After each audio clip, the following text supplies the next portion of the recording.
I infiltrated Alessandro Caruso's charity gala, disguised as a waitress. Not for fun. For my photography portfolio. Alessandro Caruso was Manhattan's most powerful ghost. Everyone knew his name. Nobody knew his face. No photos existed. No interviews. No social media. Just whispers and rumors about the man who controlled the East Side, like his personal kingdom. One clear shot of him. Every magazine, newspaper, and high-end client in the city would be calling. I bought a catering uniform. Walked in with a champagne tray. Waited 2 hours. Then I saw him. Tall, perfectly tailored. Commanding the room. I pulled out my phone. Angled the camera. One shot. I didn't realize he'd been watching me in the window's reflection. I didn't realize his security was already moving. I didn't realize that in his world, a waitress with a phone meant assassin. 6 men surrounded me. His ice blue eyes locked onto mine. I was already dead. The phone was out of my hand before I could blink. One of the men in black suits had it. The other 5 formed a wall between me and the rest of the party. Nobody at the gala noticed. Or if they did, they knew better than to look. Walk. The man closest to me gestured toward a side door. His hand rested on something under his jacket, something gun-shaped. My heart was trying to punch through my ribcage. I can explain. Walk. Now. I walked. The side door led to a service corridor. White walls. Fluorescent lighting. The sounds of the party fading behind us, like I was being pulled underwater. We stopped at an elevator. Private. Required a keycard. One of the men swiped. The doors opened immediately. 6 of us crammed into the elevator. Me and 5 men who looked like they crushed skulls for cardio. Nobody spoke. Nobody looked at me. The elevator climbed and climbed, past the ballroom floor, past what I assumed were offices, all the way to the top. When the doors opened, I was looking at luxury that made the gala downstairs look cheap. Penthouse level, floor-to-ceiling windows, overlooking Manhattan. Art that belonged in museums. Furniture that cost more than my annual rent. And him.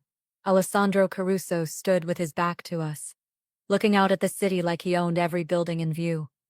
He probably did. Leave us, he said without turning around. The men left immediately. The elevator doors closed. Just me and the ghost of Manhattan. He turned slowly, deliberately. Up close, he was even more intimidating.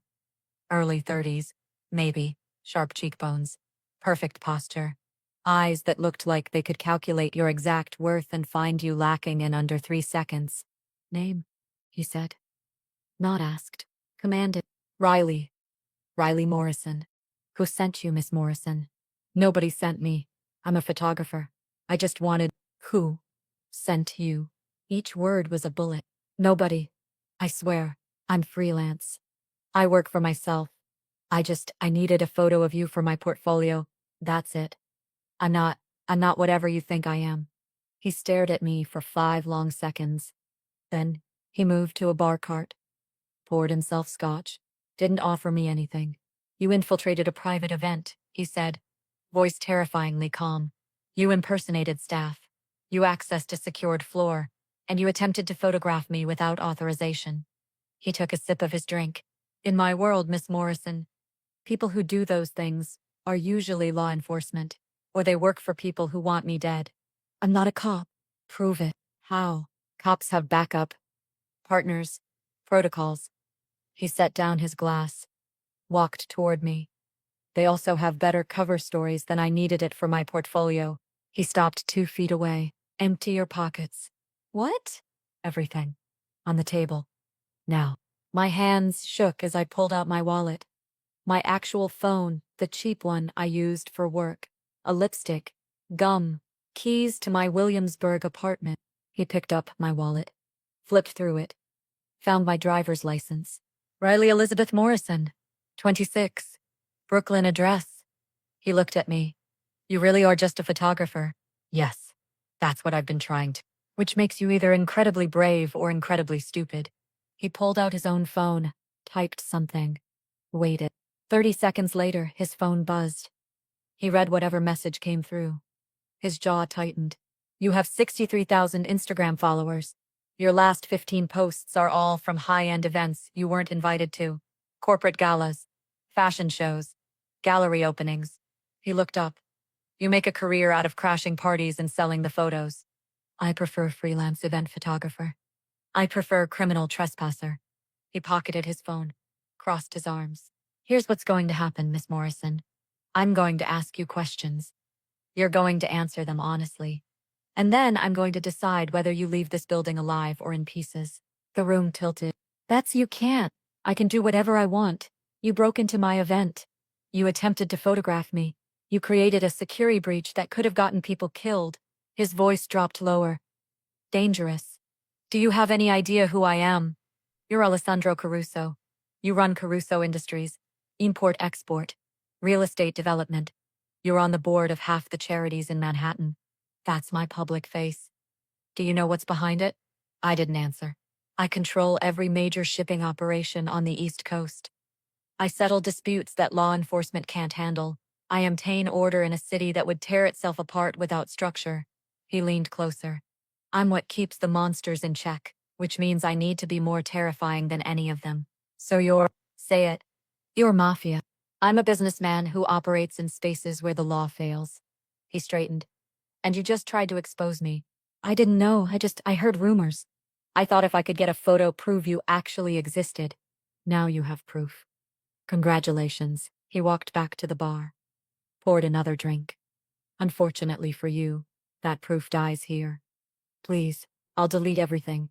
I'll never tell anyone. You'll do exactly what I tell you to do. He turned back to face me. I have a problem, Miss Morrison. You created it. Now you're going to fix it. I don't understand. My organization operates on invisibility. No photos, no publicity, no proof I exist beyond my legitimate businesses. You attempted to shatter that invisibility, which means every rival family, every federal agency, every journalist in this city now knows someone got close enough to try. He set down his glass with careful precision. They'll be watching, waiting to see if any photos surface, waiting to see who you are and who you work for. But I don't work for anyone. They don't know that. Which means you're now a liability. To them and to me. So I'm going to keep you close. Where I can control you. Where you can't talk to anyone without my permission. Where every move you make is monitored. He pulled out a business card. Held it out. Tomorrow morning. 9 a.m. This address. You'll meet with my people. They'll explain your new job. I didn't take the card. I have a job. Not anymore. For the next 6 months, you work for me. You photograph what I tell you to photograph. You post what I approve. You become my propaganda machine. That's insane. That's survival. Mine and yours. He placed the card on the table between us. You have 2 choices. Work for me, or I ensure your name becomes very famous in very dangerous circles. Your photography clients disappear. Your apartment gets flagged by every agency in the city. And eventually someone who doesn't appreciate photographers decides you're a problem worth solving permanently. His eyes were ice. So what's it going to be, Miss Morrison? Do you work for me or do you take your chances with everyone else? I stared at the card. At him. At the city glittering through the windows like a promise that had just turned into a trap. I don't have a choice. No, he agreed. You don't. 6 months? 6 months. You follow my rules. You do exactly what I say. And at the end, you walk away. Free. Unharmed. With a portfolio that will actually make your career. And if I refuse? He smiled. It didn't reach his eyes. You won't. I didn't sleep that night. I sat in my apartment, 4th floor walk-up in Williamsburg, walls covered in photos I'd taken at events I'd crashed, and tried to process what had just happened. I'd infiltrated a mafia boss's gala. He'd caught me, and now I belonged to him. My phone buzzed at 8:47 a.m. Unknown number. Miss Morrison. Victoria Chen. Mr. Caruso's executive assistant. A car will be outside your building in 8 minutes. Don't be late. She hung up before I could respond. I looked down at what I was wearing. Jeans and an old NYU sweatshirt. Not exactly business attire. 7 minutes later, I was in slightly nicer jeans and a blazer that I'd bought for a gallery opening last year. The car was waiting. Black Mercedes. Tinted windows. Driver in a suit. Who didn't smile or speak. Just opened the door and waited for me to get in. The drive took 20 minutes. Downtown. Financial district. The car pulled up to a sleek black tower that looked like every other corporate building. Except this one had security that made airports look casual. The driver escorted me through the lobby, past metal detectors, past guards with earpieces, into an elevator that required both a keycard and a fingerprint scan. 30th floor, the driver said. First words he'd spoken. The doors closed. My stomach dropped as we shot upward. When they opened, I was looking at a different world. Thick carpet, original art on the walls. The kind of silence that comes with serious money and serious power. Miss Morrison, a woman appeared. Late 30s. Perfect posture. Suit that probably cost more than my rent. Hair pulled back so tight it looked painful. I'm Victoria. Follow me. She moved quickly, efficiently. Every step purposeful. Mr. Caruso runs a precise operation, she said without looking back. Schedules are non-negotiable. When he says 9 a.m., he means 8:59, at latest. Dress code is business professional for all meetings. And when he gives an instruction, you execute immediately. Not after you check your phone, not after you finish your coffee. Immediately. We stopped at a conference room door. You'll be briefed on your role. Pay attention. Mr. Caruso doesn't repeat himself. She opened the door. The room was full. Alessandro at the head of the table. 5 other men in suits. All looking at me like I was a problem. They hadn't figured out how to solve yet. Miss Morrison. On time. Alessandro gestured to an empty chair. Sit. I sat. These are my senior advisors. Marco handles security. Vincent oversees operations. Anthony manages finances. Paolo coordinates logistics. James handles legal matters. Each man nodded as Alessandro said his name. None of them smiled. For the next 6 months, Alessandro continued, you'll help reshape public perception of Caruso Industries. You'll photograph our legitimate businesses, attend our charity events, create content that shows we're community pillars, not criminals. But you are criminals, I said before my brain caught up to my mouth. The temperature in the room dropped 10 degrees. Alessandro's expression didn't change, but something in his eyes went very, very cold. We're businessmen, Miss Morrison. We operate in sectors that exist because society creates demand it won't acknowledge. We provide order when the system fails, and we do it all within a framework of rules that keeps this city functioning. He placed both hands on the table, leaned forward slightly. Your job isn't to judge us. Your job is to follow instructions. Can you do that, or do we need to revisit last night's conversation about your options? Every instinct screamed at me to run, to tell him exactly where he could shove his job offer, to walk out and take my chances. But I couldn't, because he was right. I had no options, no leverage, no way out, except through. I can do that, I said quietly. Good. He straightened, gestured to Victoria, who placed a folder in front of me. Your first assignment is Wednesday. The Caruso Foundation hosts a children's hospital fundraiser at the plaza. You'll photograph the event, focus on our family members interacting with donors, children, medical staff. Make us look generous, caring, human. I opened the folder. It was full of details. Guest list, floor plan, shot list with specific angles and moments to capture. This wasn't a photography job. This was propaganda. You don't have to understand, Alessandro cut me off. You just have to execute. You're asking me to lie. I'm asking you to show one side of a complex truth. He leaned back in his chair.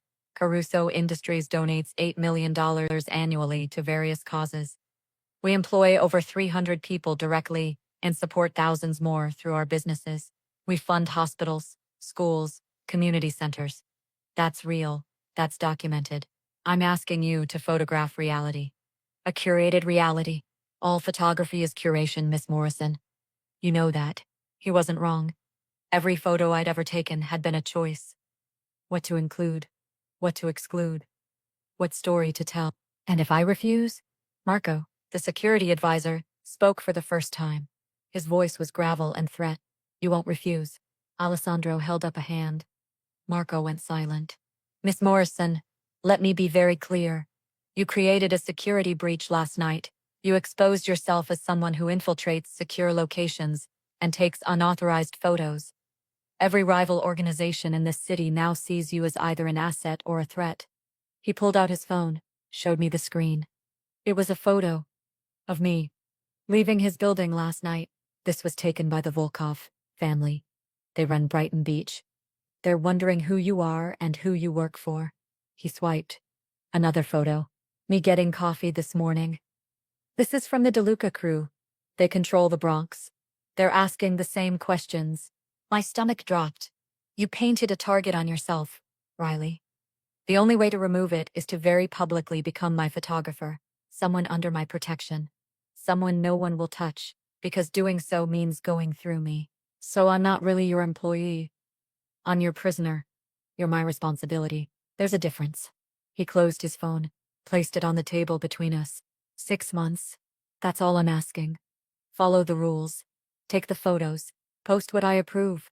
And at the end, you walk away with a portfolio that will actually open doors and a reputation for being someone who works with the most exclusive clients in Manhattan. I don't trust you. Good. Trust is earned. He stood. The meeting was ending. Wednesday, 9 a.m. Dress appropriately. Victoria will send you details tonight. The advisors started gathering their materials. The meeting was clearly over. I stood, turned toward the door. Oh, and Miss Morrison? I looked back. Alessandro was watching me with those ice blue eyes that seemed to see through every wall I'd ever built. Don't try to run. I'm very good at finding things that belong to me. The words hung in the air, like a threat and a promise. I left without responding. I spent the next 2 days researching everything I could find about Alessandro Caruso, which was almost nothing. Caruso Industries had a website, professional, polished. It listed their legitimate businesses, import-export operations, real estate development, construction management. Alessandro was listed as CEO. No photo, just a name and a title. The company had been founded by his grandfather in 1952. Started as a small shipping business and grew into an empire. Now they operated in 6 states and had holdings worth an estimated $2 billion. All perfectly legal. All perfectly documented. But the internet also had rumors. Reddit threads about the invisible Don who controlled Manhattan's underworld. True crime podcasts that mentioned his name in passing. Articles about organized crime that carefully avoided direct accusations but implied connections. The pattern was clear. Everyone knew what Alessandro Caruso really was, but nobody could prove it.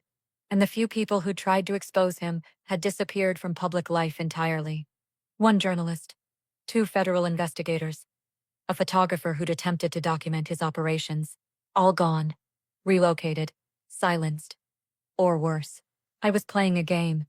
I didn't understand with stakes. I couldn't calculate. Wednesday morning came too fast. Victoria's email had been detailed. Black dress, professional but elegant, minimal jewelry, hair pulled back. You're representing Caruso Industries at a high-profile charity event. Look the part. The email also included a contract, 6 pages of legal language that basically said, I agreed to work exclusively for Alessandro Caruso for 6 months, would photograph only approved events, would submit all images for approval before posting, and would maintain strict confidentiality about everything I saw or heard. There was also a salary number that made my eyes water. $50,000 for 6 months of work, more than I'd made in the last 2 years combined.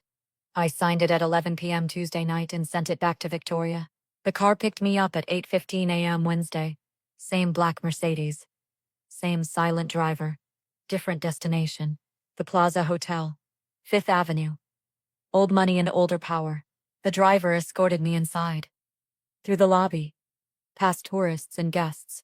Into a private ballroom that had been transformed into something magical. White and gold everywhere. Crystal, chandeliers, round tables, with elaborate centerpieces. A stage at one end, with a podium and a screen, showing images of children in hospital beds. The Caruso Foundation Annual Children's Hospital Fundraiser. I'd researched this too.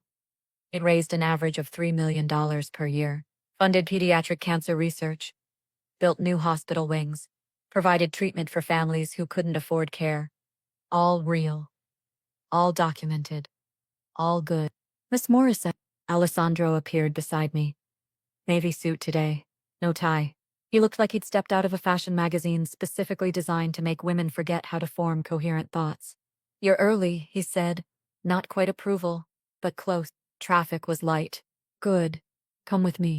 He led me through the ballroom, introduced me to people. Donors, board members, hospital administrators. Riley Morrison, our foundation photographer. She'll be documenting today's event.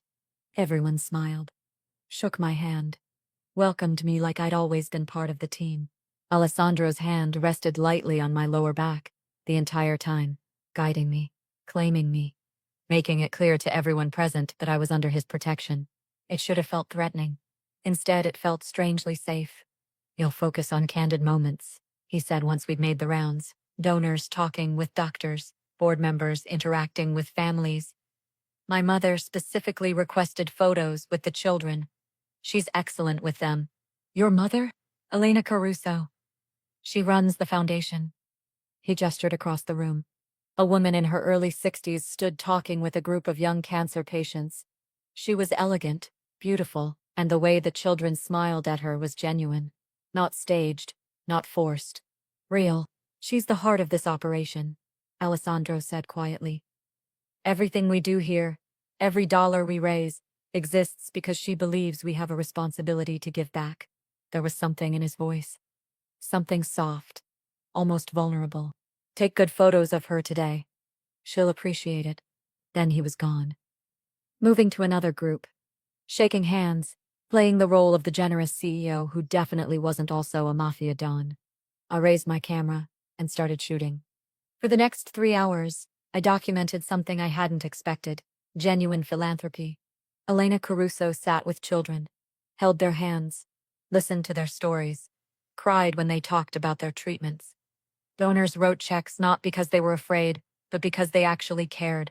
Hospital staff gave presentations about research breakthroughs funded by Caruso Foundation grants.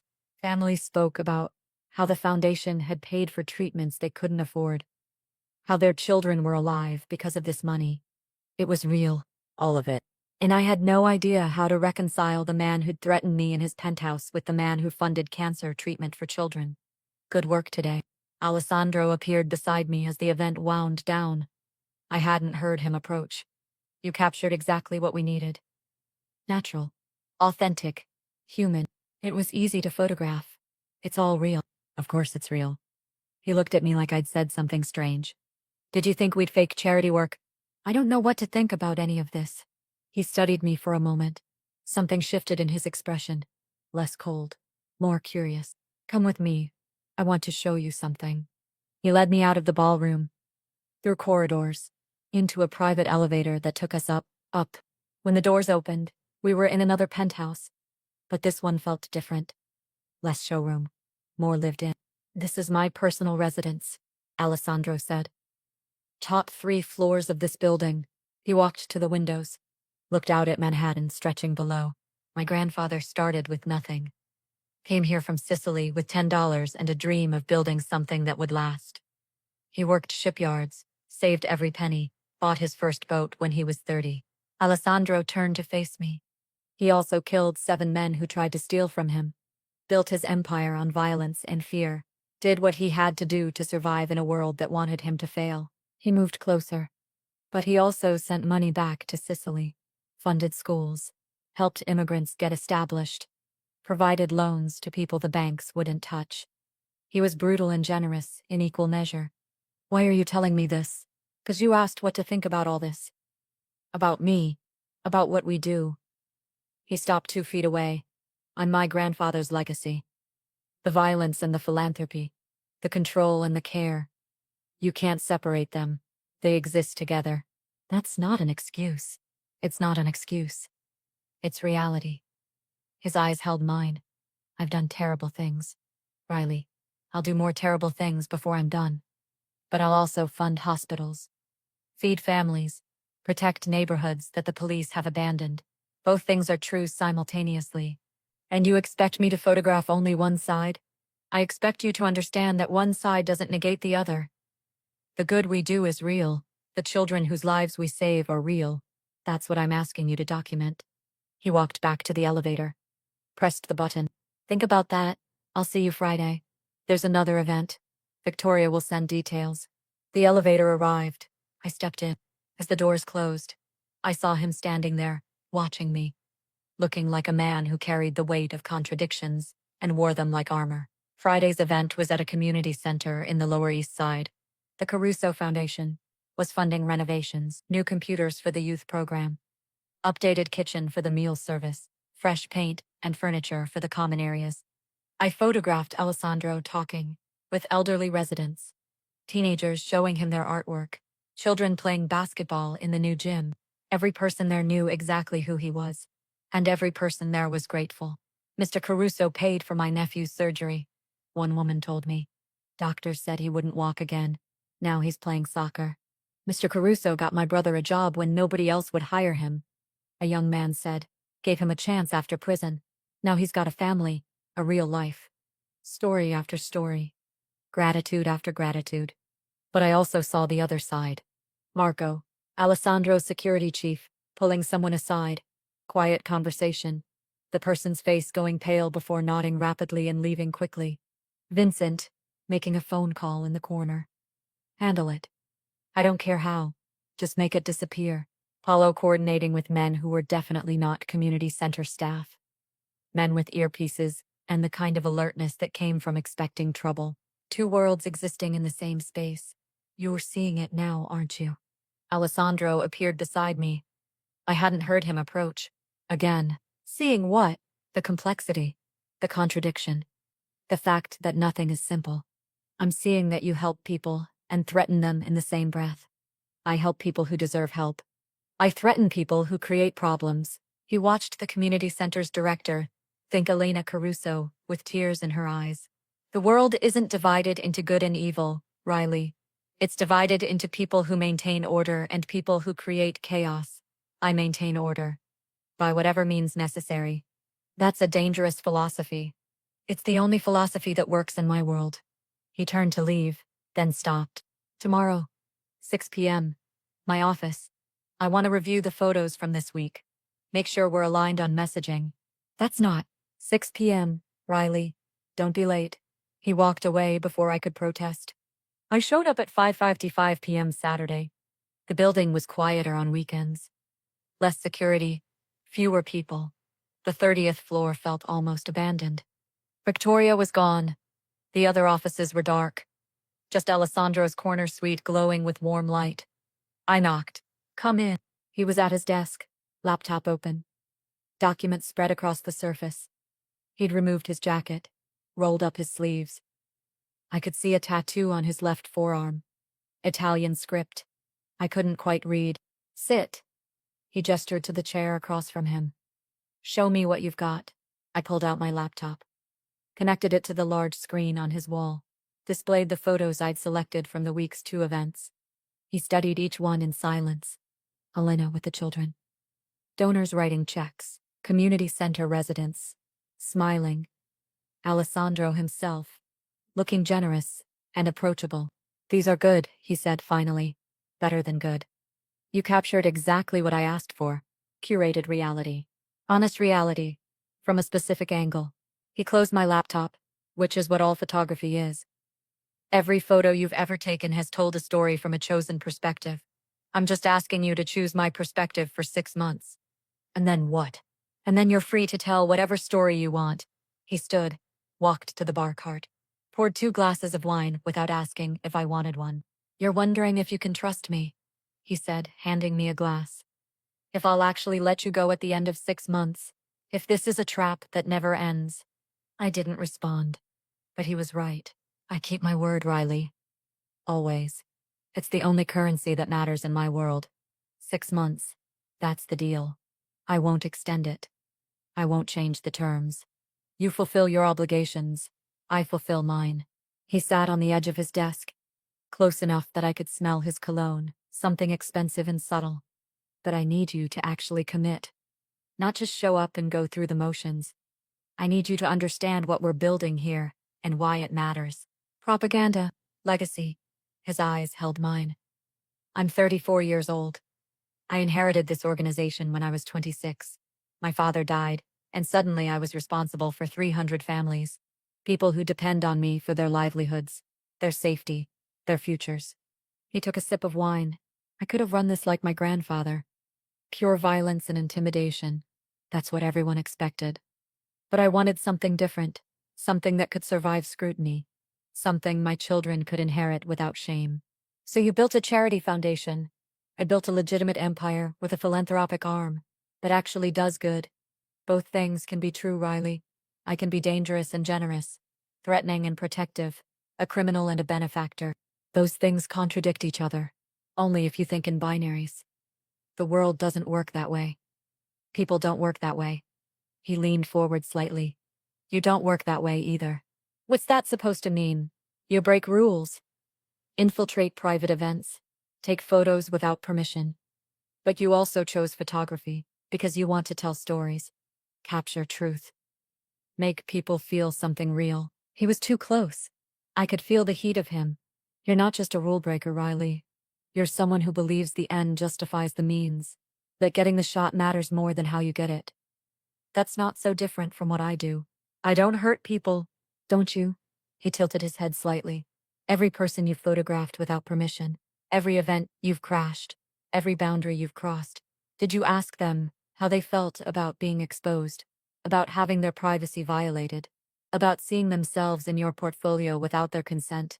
I opened my mouth, closed it. He was right. I'd never thought about it that way. Never considered that my pursuit of the perfect shot came with victims. We're not so different, Alessandro said quietly. We both do questionable things in service of what we think is a greater purpose. The difference is I'm honest about it. You pretend your rule breaking is somehow noble. He stood, walked back around his desk, put distance between us. Think about that this week.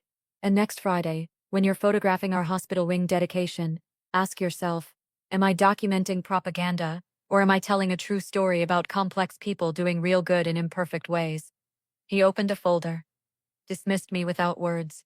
I left his office feeling more confused than when I'd entered. Week 2. 4 more events. 2 hospital visits. 1 community center opening.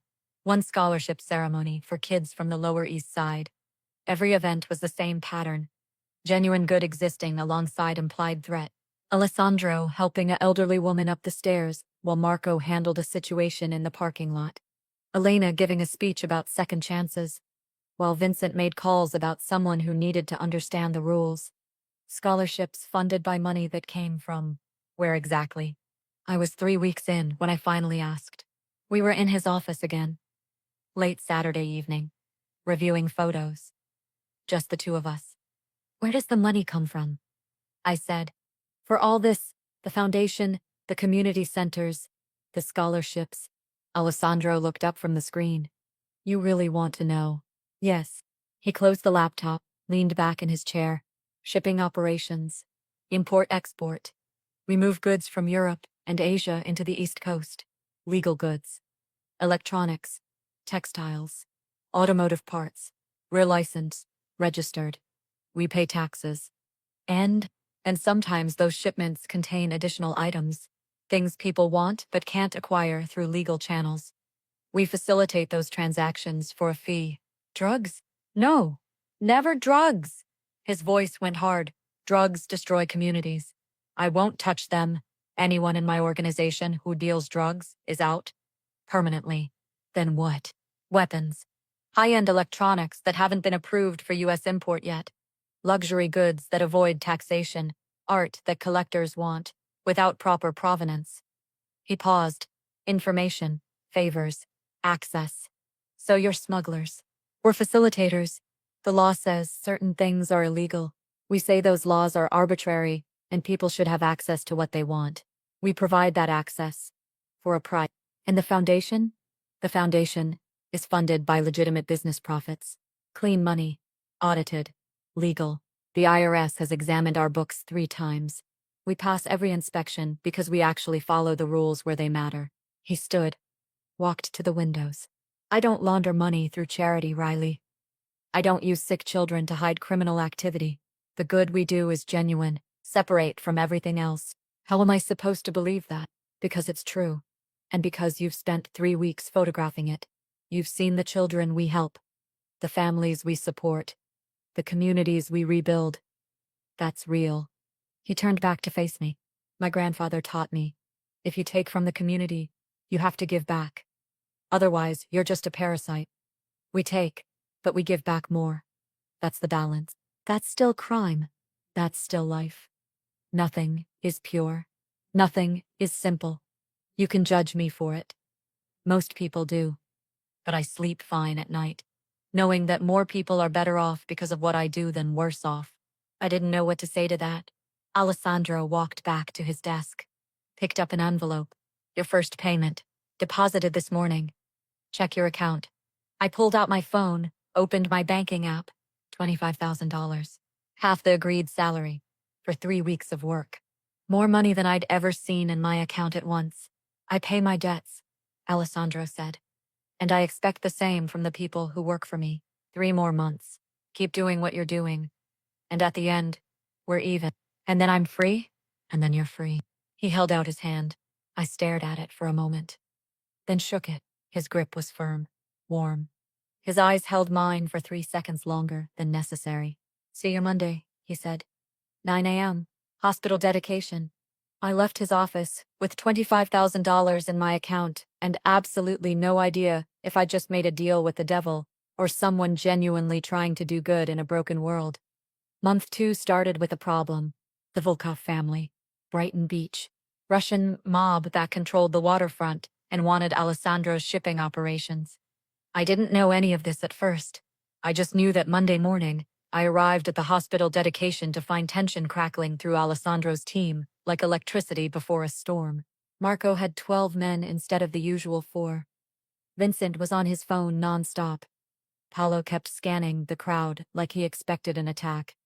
Alessandro himself looked the same. Calm, controlled, perfect posture, and that ice blue stare that gave nothing away. But I'd spent enough time around him now to see the signs. The slight tension in his jaw, the way his hand rested near his waist where I'd seen him keep a weapon. The measured way he moved through the crowd, always keeping his back to walls. Something was wrong. The dedication went smoothly. Ribbon cutting. Speeches. Hospital administrators thanking the Caruso Foundation for the $3 million donation that built the new pediatric wing.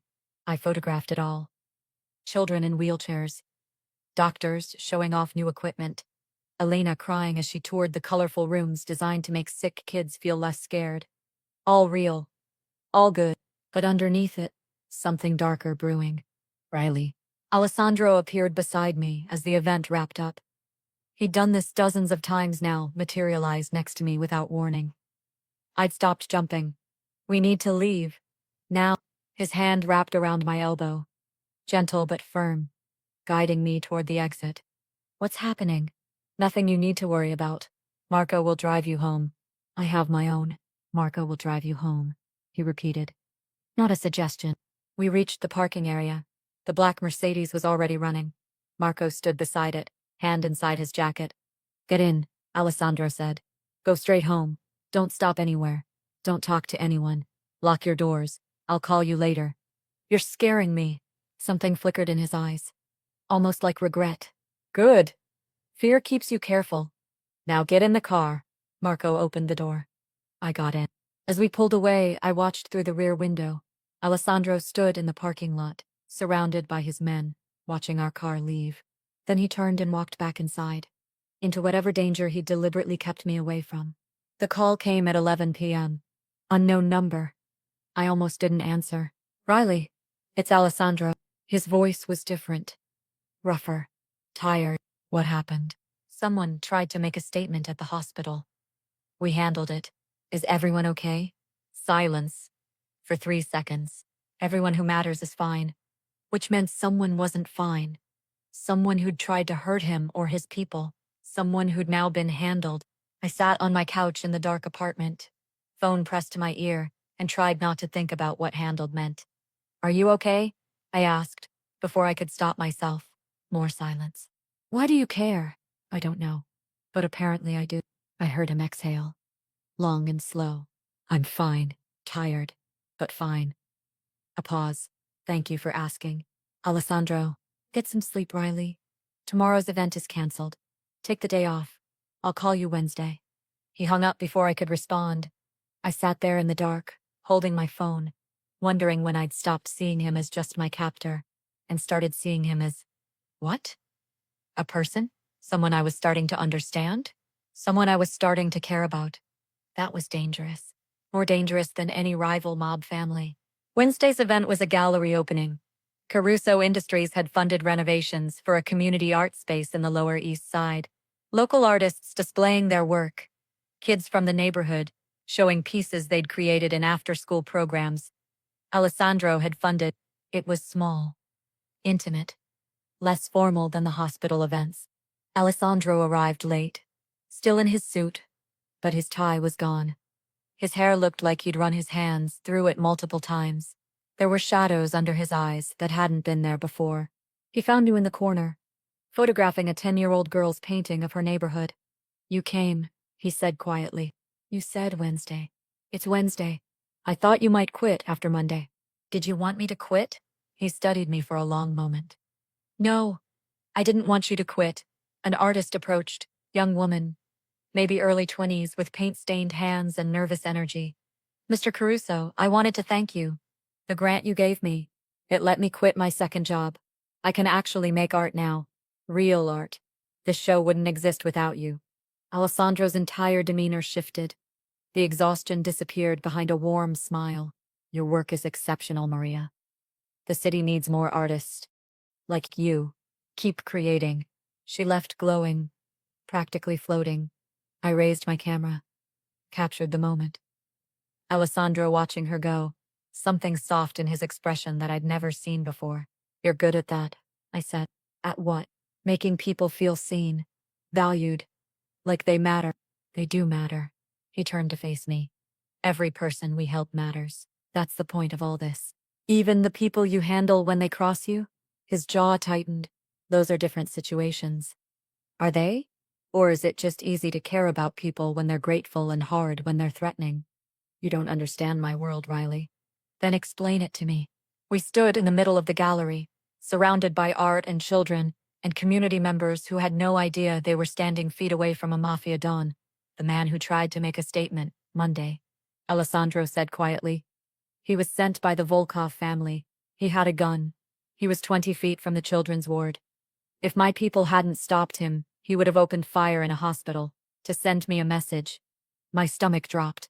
So we made sure he'll never threaten children again. Yes. His eyes were ice again. I don't apologize for protecting innocent people. I don't apologize for eliminating threats before they materialize. That's what I do. That's what keeps everyone in this room safe enough to worry about art instead of survival. You could have called the police. The police would have arrested him. His family would have bailed him out. He'd be back on the street in 72 hours. And next time, he might succeed. Alessandro leaned closer. I don't take chances with people's lives. Not when I have the power to permanently solve problems. That's not justice. That's survival. And it's the only thing that works in my world. He walked away before I could respond. I watched him move through the gallery, talking with artists, complimenting children, playing the role of generous benefactor while wearing the weight of whatever he'd done Monday night, like invisible armor. Complex, contradictory, impossible to categorize. I raised my camera and kept shooting. 2 days later, I was in my apartment editing photos when someone knocked. Not the usual knock. Hard, urgent, police style. I looked through the peephole. 3 men, suits. Not Alessandro's people. I'd learned to recognize his team by now. These were different. Wrong. Riley Morrison, one called through the door. Russian accent. We need to talk to you. My blood went cold. I backed away from the door, pulled out my phone.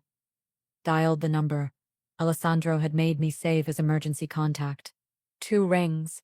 Riley, there are men at my door. 3 of them. Russian accents. They're not yours.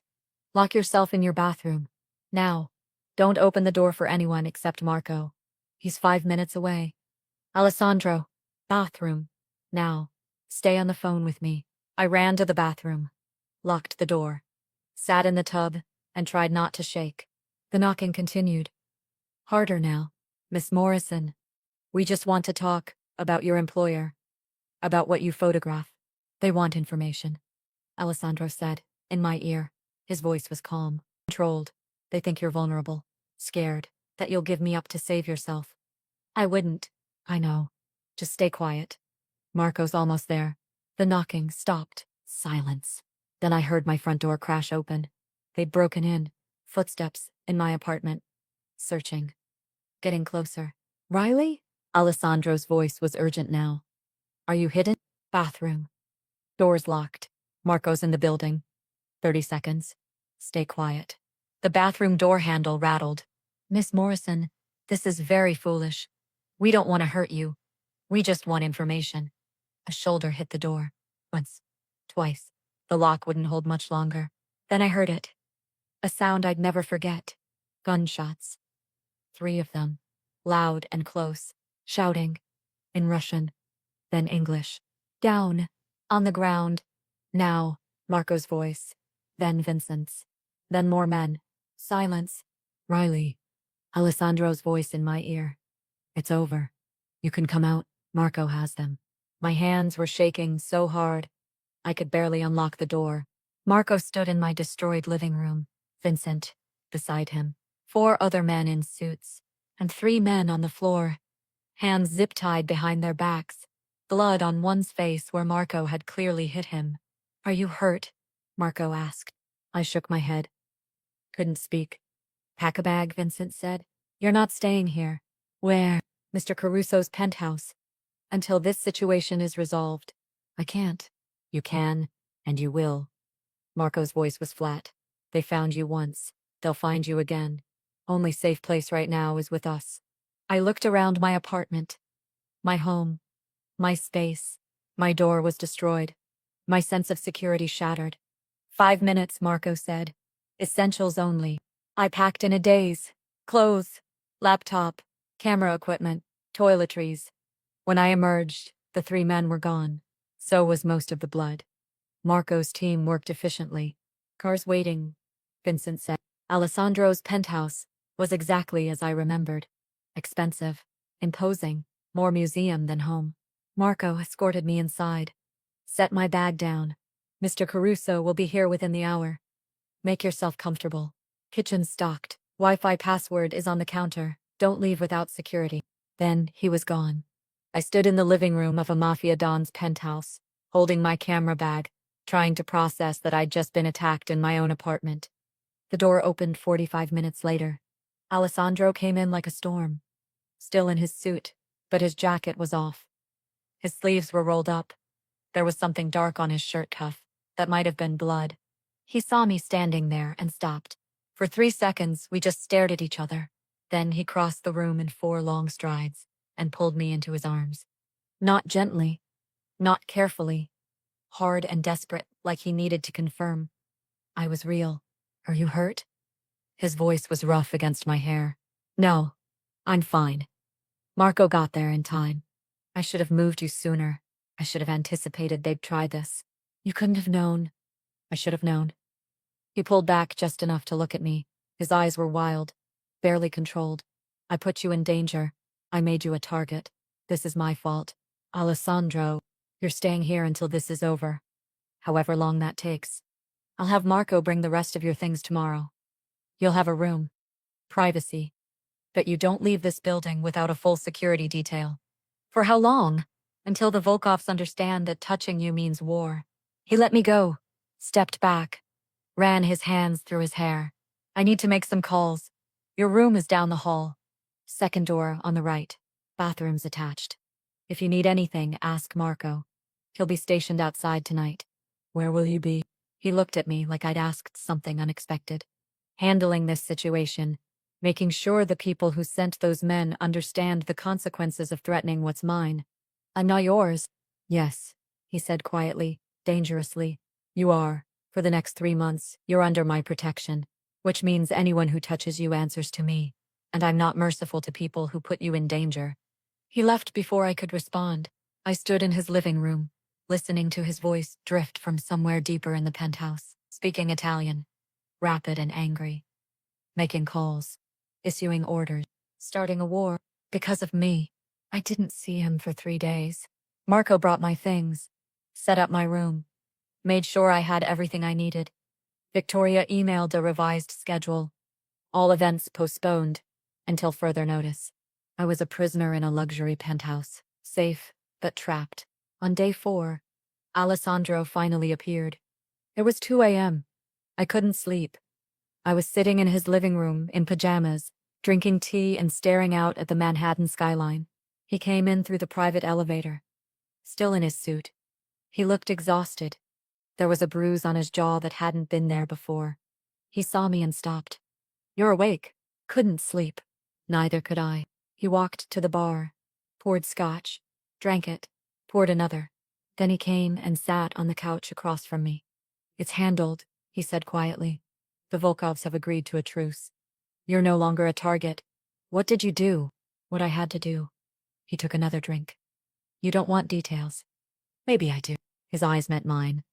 Sharp. Assessing. "I can't go back, Riley. Once you know certain things, you can't unknow them. Right now, you can still pretend I'm just a businessman with questionable methods. Do you really want to lose that?" I thought about it. Really thought about it. "No," I admitted. "I don't want to know." "Smart." We sat in silence, him drinking scotch, me holding tea that had gone cold. "You started a war for me," I said finally. "I ended a war before it started. There's a difference. Because of me, because they crossed a line. They threatened someone under my protection. I can't allow that without response. It's not about you personally. It's about the rules. Everything's about rules with you.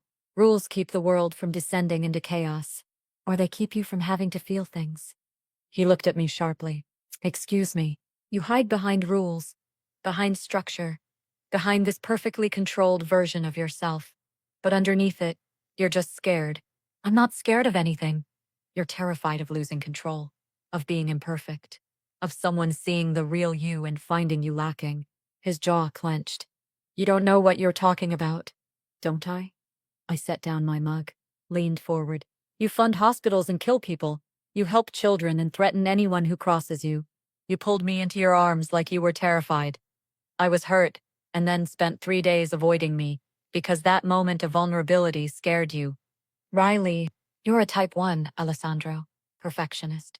You think if you can just control everything, make everything perfect, follow all the rules correctly, then you'll finally be good enough, safe enough, right enough." He stared at me, something dangerous flickering in his eyes. "And what are you? What's your excuse for breaking every rule you encounter?" "Type 7. Enthusiast. I run from pain, from boredom, from anything that makes me sit still long enough to feel how scared I am that my life has no meaning." The words came out before I could stop them. Raw, honest, true. I crash parties and infiltrate events and take unauthorized photos because it makes me feel alive. Because as long as I'm chasing the next thrill, I don't have to face the fact that I'm 26 and have no idea who I am or what I'm doing with my life. Alessandro set down his glass. "So we're both running." "Yeah, we are. You run toward control. I run toward chaos. But we're both running from the same thing." "What's that?" "Being real. Being seen. Being vulnerable enough to let someone actually know us." He stood, walked to the windows, looked out at the city. "You're right," he said quietly. "That terrifies me. Someone seeing past everything I've built, past the power and the control and the rules, seeing the man underneath, and finding him lacking. What if they found him extraordinary?" He turned to look at me. "That terrifies me more." We stared at each other, across his living room. The Manhattan skyline glittering behind him, the space between us charged with something I didn't have a name for. "You should get some sleep," he said finally. "We have an event on Monday. Children's literacy program. Big donors. You'll need to be sharp." "Alessandra." "Good night, Riley." He walked past me, down the hall, to his room. I sat there alone in his living room, my heart beating too fast, wondering what would have happened if I'd crossed the space between us, wondering if I would get another chance. Living with Alessandro was strange, not because he was controlling or threatening, but because he wasn't. He gave me complete freedom within the penthouse, access to everything. His office, when he wasn't using it, his extensive library, the roof terrace with its panoramic views. He worked long hours, left before I woke up most mornings, returned late most nights. But when we were in the same space, something had shifted. He asked about my photos, actually looked at them, gave feedback that was thoughtful and specific. I asked about his businesses, the legitimate ones. He explained import logistics and real estate development, like he was genuinely interested in teaching me. We had dinner together twice. Nothing formal, just takeout at his dining table while he answered emails, and I edited photos. It felt almost domestic. That terrified me more than the guns, or the violence, or the fact that I was living with a Mafia don. Week 8 arrived with a problem I should have anticipated. My apartment lease was up. I'd been living in Alessandro's penthouse for 2 weeks. The management company needed an answer. Let it go, Alessandro said when I brought it up over coffee one morning. I can't just. Why not? You're living here. Rent-free. Better security. Closer to most of our events. It makes practical sense. For 2 more months. Then what? He looked up from his phone. Then we renegotiate. We had a deal. 6 months. We did. We do. He set down his phone. But circumstances have changed. You're safer here. And frankly, you're more useful when you're close. It would be foolish to move you back to Brooklyn just to prove a point. Useful. That's what I am to you? Something flickered in his eyes. You know that's not what I meant. Then what did you mean? He stood. Walked to where I sat at his kitchen island. Leaned against the counter beside me. I mean that having you here has been easier than I expected. You don't get in the way. You understand when I need space. You're sharp enough to keep up with conversations about my work. And you take extraordinary photographs that genuinely help my foundation. He paused, and I sleep better, knowing you're protected. My heart did something stupid in my chest. Alessandro. His phone rang. He looked at the screen. His expression went cold. I need to take this. He walked away, started speaking rapid Italian. His voice hard and commanding. I sat there with my coffee, trying to figure out what was happening between us, and whether I wanted it to stop or accelerate. The call was from Viktor Volkov. I didn't know that at the time. I just knew Alessandro was tense for the rest of the day. Friday night, he called a meeting. His senior advisors in the penthouse conference room. Marco, Vincent, Paolo, Anthony, Jane. I was in my room editing photos when Marco knocked. Mr. Caruso wants you in the meeting. Why? Didn't say. Just said bring you. I followed him to the conference room. Alessandro stood at the head of the table. Everyone else was already seated. The energy in the room was electric. Dangerous. Sit, Alessandro said to me. I sat. The Volkovs have made a proposal, he said without preamble. They want access to our southern shipping routes. In exchange, they'll provide protection for our waterfront operations and guarantee no interference with our real estate developments. That's generous, Vincent said. Too generous. Agreed. Which is why I'm suspicious. Alessandro placed both hands on the table. They also had a specific request.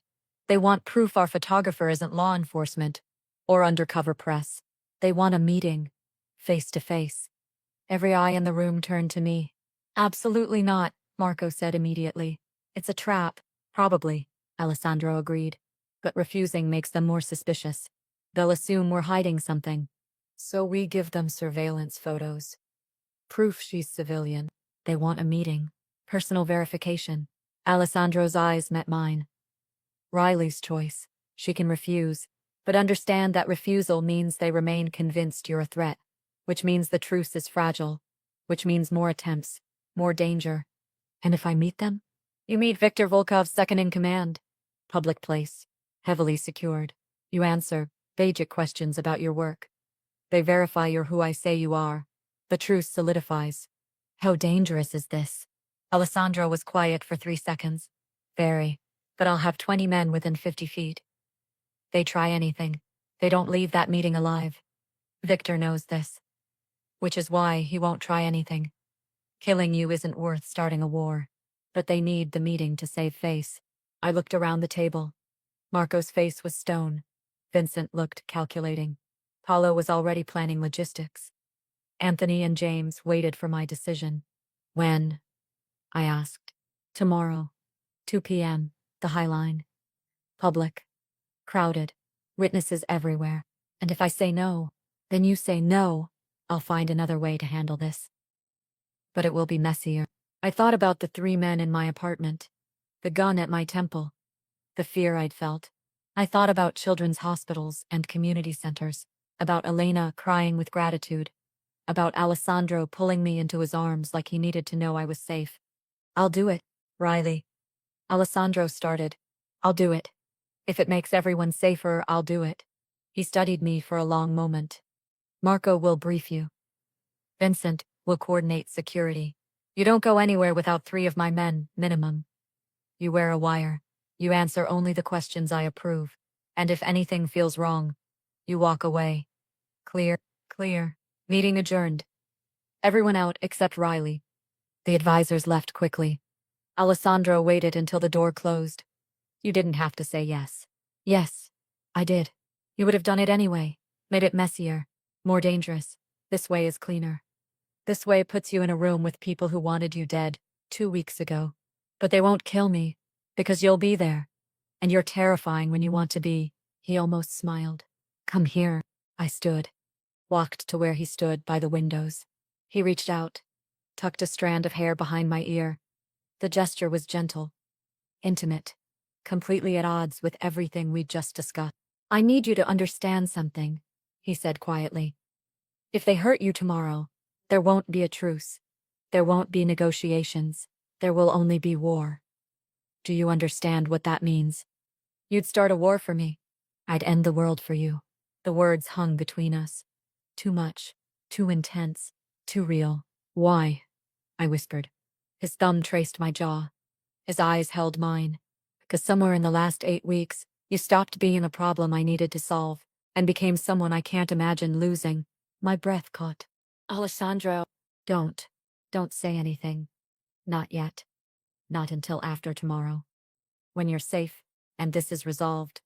He dropped his hand, stepped back. Get some rest. Tomorrow's going to be intense. He left before I could respond. I stood there alone, my heart racing, wondering when exactly I'd fallen for the man who was supposed to be my captor. The High Line at 2 p.m. on a Saturday was crowded.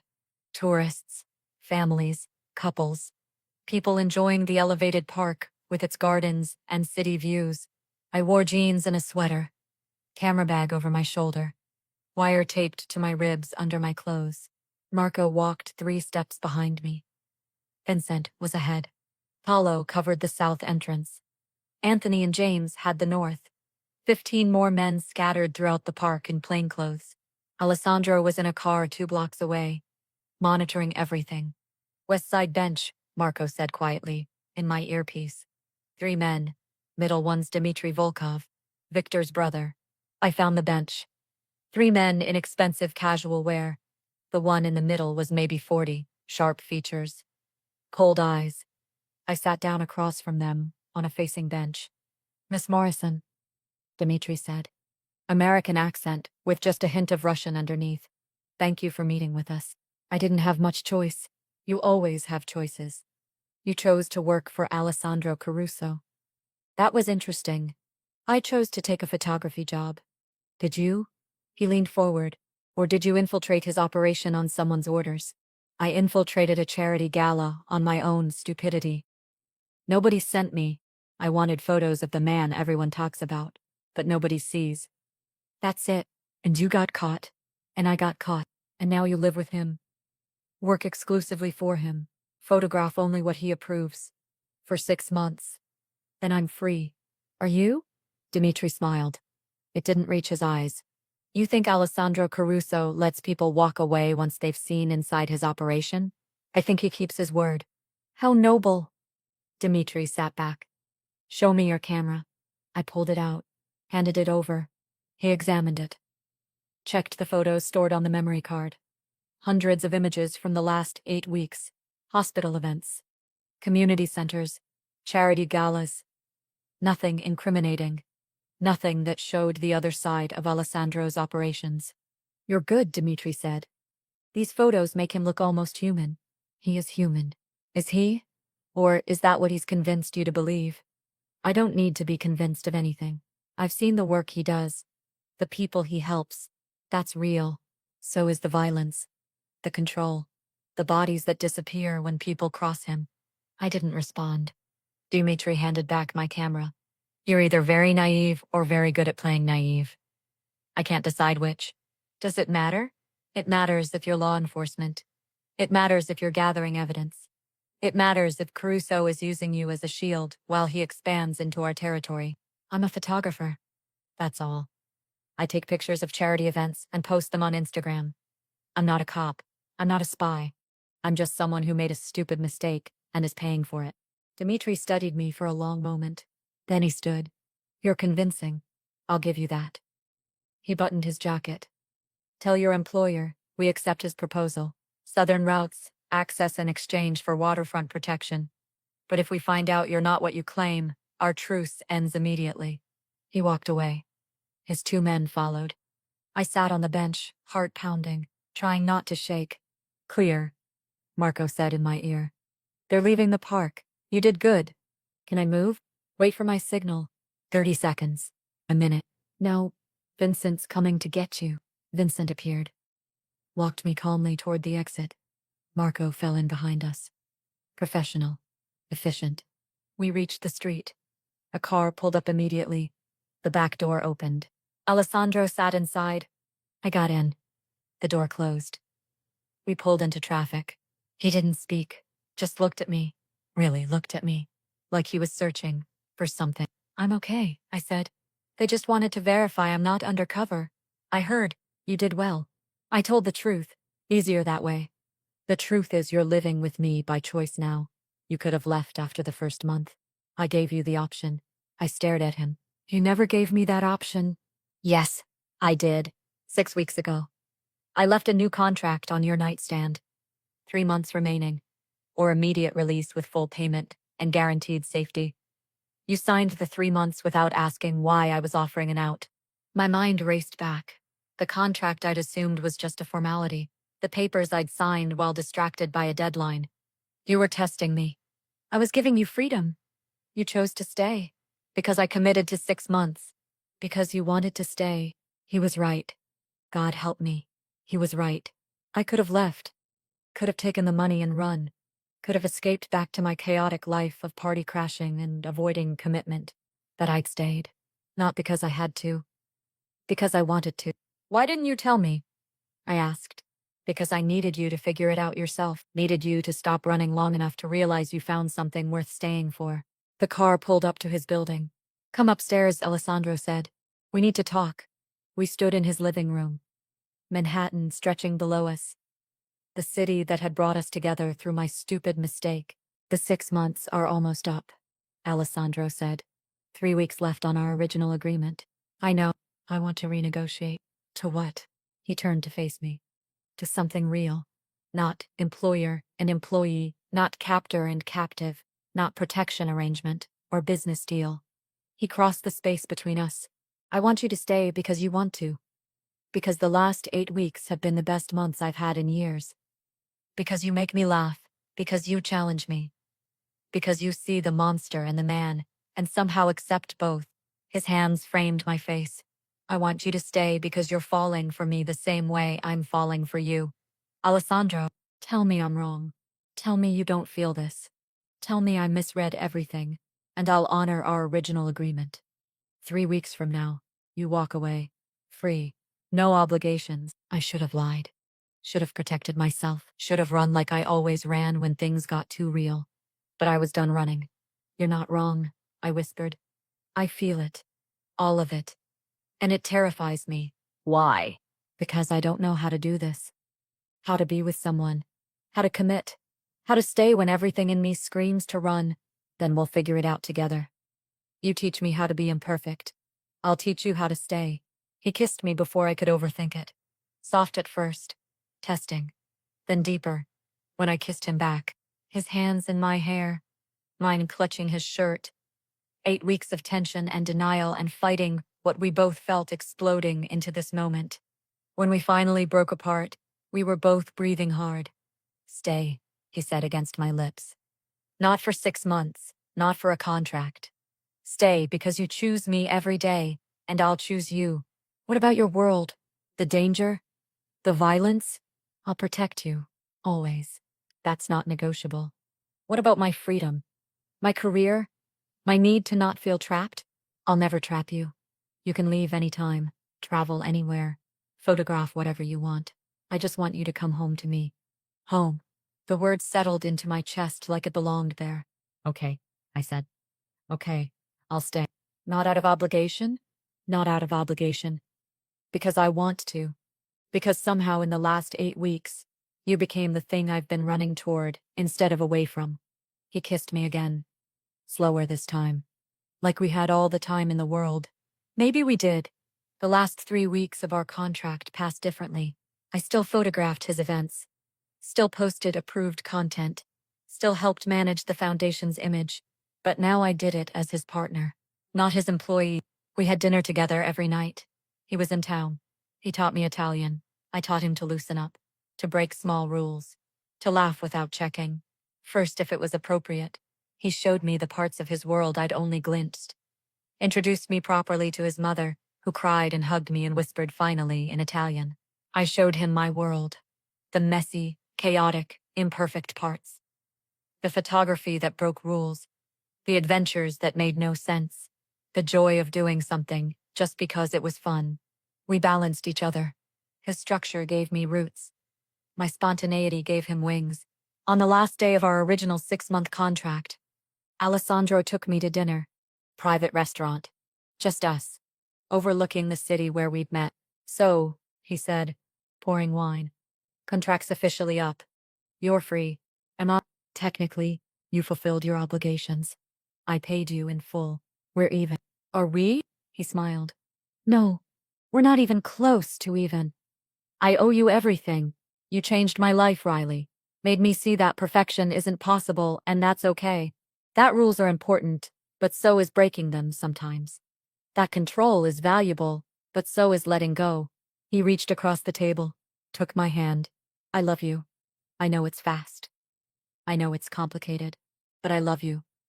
The chaos and the camera and the way you challenge everything I think I know. My eyes burned. I love you too. The rules and the control and the way you make me feel safe enough to stay. So what happens now? Now we figure it out. No contract. No obligations. Just us choosing each other. Every day? Every day. He raised his glass. To new beginnings. I clinked my glass against his. To finding home in the most unexpected places. We drank to that. To us.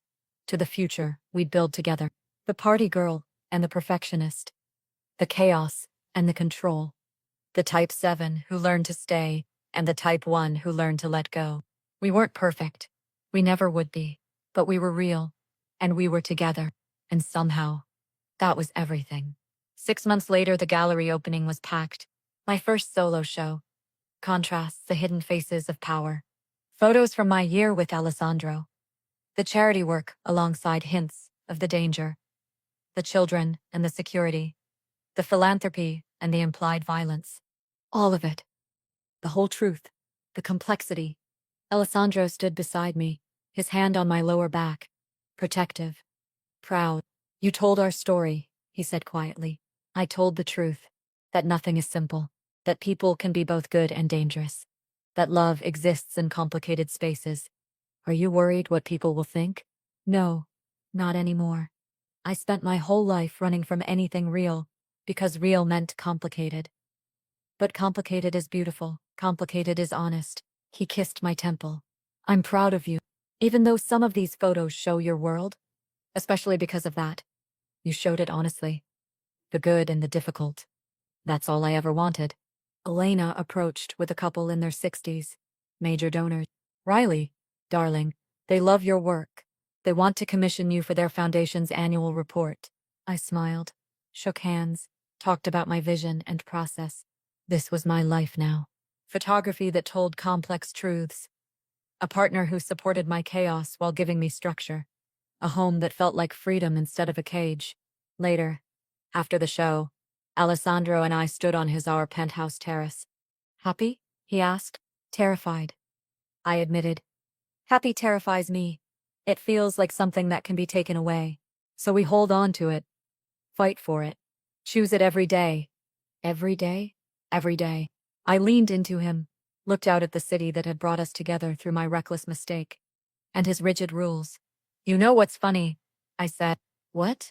I crashed your party looking for a photo that would make my career. Instead, I found something I didn't even know I was looking for. What's that? Someone who makes staying feel like freedom instead of a trap. Someone who sees my chaos and doesn't try to fix it.